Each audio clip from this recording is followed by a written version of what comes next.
POCSO ആക്ടിലൊരു പ്രധാനപ്പെട്ട വകുപ്പാണ് ലൈംഗിക ആക്രമണം അല്ലെങ്കിൽ ലൈംഗിക അതിക്രമം. അപ്പോൾ ലൈംഗിക അതിക്രമം അല്ലെങ്കിൽ ലൈംഗിക ആക്രമണത്തെക്കുറിച്ച് പറയുന്ന സെക്ഷൻ 7 പറയുന്നത്. 7. അപ്പോൾ ലൈംഗിക അതിക്രമം അല്ലെങ്കിൽ ആക്രമണം എന്ന് പറഞ്ഞാൽ ലൈംഗിക ചിന്തയോടെ കുട്ടിയുടെ ശരീര സ്വകാര്യ ഭാഗങ്ങളെ സ്പർശിക്കുക അല്ലെങ്കിൽ കുട്ടികളെ കൊണ്ട് സ്പർശിക്കാൻ പ്രേരിപ്പിക്കുക, ഇത്തരം കാര്യങ്ങളാണ് ലൈംഗിക അതിക്രമങ്ങളായിട്ട് പറയുന്നത്.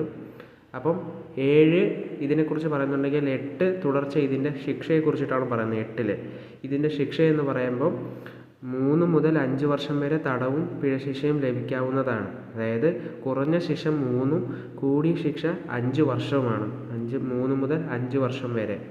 അപ്പോൾ ഇതിൻ്റെ കണ്ടിന്യൂഷൻ തന്നെയാണ് അടുത്തത് പറയുന്നത്. ഗൗരവതലം അല്ലെങ്കിൽ തീവ്ര ലൈംഗിക ആക്രമണം. അതായത് ലൈംഗിക ആക്രമണത്തിൻ്റെ കുറച്ചും കൂടെ അഗ്രവേറ്റഡ്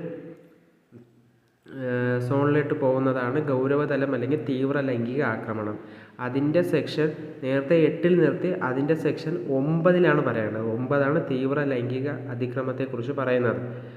അപ്പം അത് നേരത്തെ പറഞ്ഞത് കുറച്ചും കൂടി ലെവലിലേക്ക് കൂടുമ്പോഴാണ് ഈ തീവ്ര അഗ്രവേറ്റഡ് ആയിട്ട് ലൈംഗിക ആക്രമണം പോകുന്നത്. അപ്പോൾ ഇതിൻ്റെ ശിക്ഷയെക്കുറിച്ച് പറയുന്നത് ഇതിൻ്റെ തൊട്ടടുത്ത സെക്ഷൻ തന്നെയായിരിക്കും.